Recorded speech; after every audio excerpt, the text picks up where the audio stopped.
একটি নকশা আমরা হাতে পাওয়ার জন্য কি করতে পারি সেটা দেখব। তো ভূমি রেকর্ড ও জরিপ অধিদপ্তর থেকে আপনি আপনার ম্যাপটি কালেক্ট করতে পারেন, অথবা আপনার জেলা অফিস থেকে, ডিস অফিস থেকেও আপনি এটি কালেক্ট করতে পারেন। ভূমি অফিস থেকে কালেক্ট করার জন্য আপনাকে এরকম একটা ফর্ম দেওয়া হবে।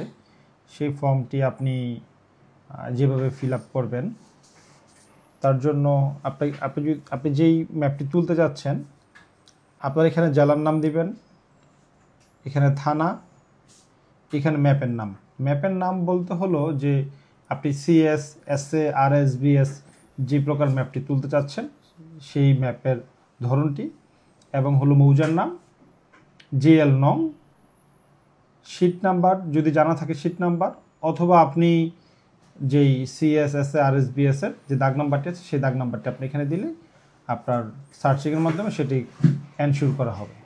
আবেদনকারীর নাম, বর্তমান ঠিকানা, মোবাইল ফোন, তারিখ ইত্যাদি দিয়ে প্রত্যেকটি ম্যাপের জন্য 500 টাকা করে, এবং সাথে কোড ফি 20 টাকার।